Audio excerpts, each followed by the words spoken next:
बिस्मिल्लाहिर्रहमानिर्रहीम, अस्सलाम वालेकुम। कैसी है जी मेरी यूट्यूब फैमिली। होप कि आप सब ठीक ठाक होंगे और अल्हम्दुलिल्लाह मैं भी ठीक ठाक हूँ। अच्छा जी, अपनी फैमिली को वेलकम करती हूँ अपने channel cooking secrets with Rizwana में। और आपके साथ आज मैं शेयर करूँगी अपनी सहरी की रूटीन कि मैं उठ के क्या क्या करती हूँ। बहुत सीधी सी, बहुत सिंपल सी मेरी रूटीन है जो कि मैं अपनी फैमिली के साथ ज़रूर शेयर करूँगी।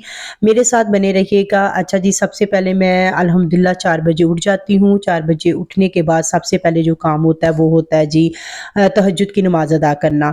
और तहज्जुद की नमाज़ पढ़ने के बाद थोड़ा-सा ज़िक्र अज़कार कर लेती हूँ और थोड़ी-सी कुरान पाक की तिलावत जितनी मुमकिन हो सके उतनी कर लेती हूँ। और फिर जी आ जाती हूँ मैं किचन में। सारी बहनों की तरह किचन में आके जो सबसे पहले काम होता है वो होता है जी हमारा लस्सी बनाना। तो मैं जी यहाँ पे लस्सी बनाती हूँ। जैसा कि आपको पता है रोज़ा लस्सी और दही के बगैर तो जो है ना नामुमकिन होता है रखना। मतलब कि ऐसे लगता है कि जैसे कि लस्सी और अगर दही नहीं लेंगे तो हमारा रोज़ा जो है ना वो नहीं हो सकेगा या हमसे नहीं रह सकेगा। बहरहाल जी यहाँ पे मैंने बना ली थी लस्सी। और लस्सी बनाने के बाद फिर मैं बनाऊँगी रोटियाँ। जैसा कि मैंने अपने पिछले व्लॉग में भी आप लोगों से शेयर किया हुआ था अपनी फैमिली से कि मैं और भाई ही होते हैं जो कि रोज़ा रखते हैं। बच्चे जो हैं वो रोज़ा नहीं रखते, अभी छोटे हैं।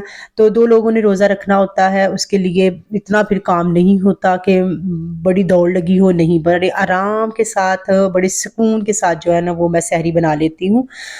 तो लस्सी बना के मैंने रख ली थी और उसके बाद जी मैंने यहाँ पे अब रोटियाँ बनाने लगी थी, वो भी मेरी आराम से बन जाती हैं। अच्छा, मैं ना अपनी फैमिली के साथ ये बात ज़रूर शेयर करूँगी कि जब भी हम कोई काम कर रहे होते हैं, ज़रूरी नहीं कि हम जाए नमाज़ पे बैठेंगे तो ज़िक्र होगा। ज़रूरी नहीं कि हम एक मख़सूस जो है ना वो एरिया हमने रखा हुआ है कि वहाँ पे बैठ के ही हम ज़िक्र-ओ-ज़कार करेंगे, नहीं। आप चलते-फिरते काम करते हुए कुछ भी बोले।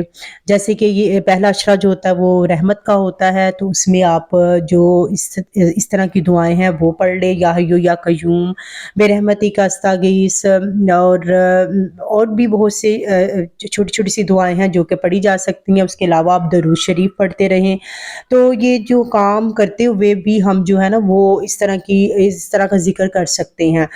एक तो हमें सहरी बनाने का बहुत ज़्यादा सवाब मिलता है, दूसरा अगर हम अपनी ज़ुबान से ऐसे कलमात अदा करती रहेंगी तो हमें हमारा सवाब जो है ना वो कई गुना ज़्यादा बढ़ जाता है।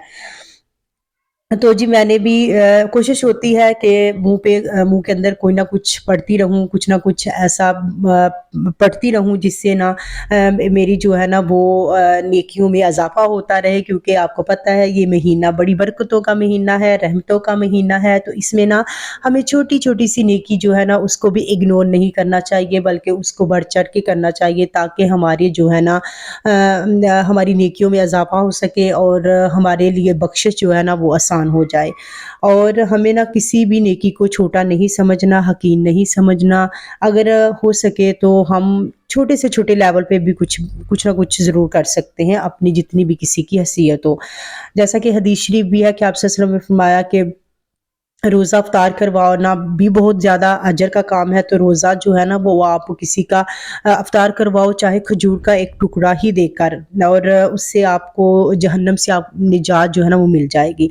तो देखिए, खजूर दे के उसका रोज़ा किसी का इफ्तार करवा देना, उसका इतना ज़्यादा अजर है, तो फिर आप किसी को खाना खिलाते हैं तो फिर उसका कितना ही ज़्यादा अजर होगा।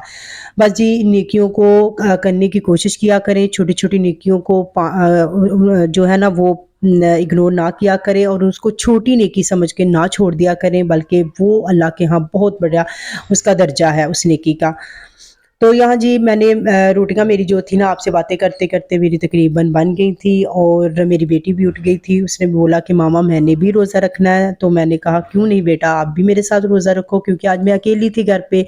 भाई जो थे ना वो ड्यूटी पे थे और मैंने कहा कि मैं अब दस्तरख़्वान पे अकेली बैठूँगी। तो मेरी बेटी उठ गई थी, मैंने उसके लिए भी पराठा बना लिया, अपने लिए भी, और यहाँ पे मटन और आलू का सालन बना हुआ था। हमने जी सहरी कर ली थी अल्हम्दुलिल्लाह। अच्छा, आपको अगर मेरा व्लॉग अच्छा लगा हो तो इसको लाइक शेयर कर दीजिएगा और मेरे चैनल को भी सब्सक्राइब कर दीजिएगा। तब तक के लिए अल्लाह हाफ़िज़।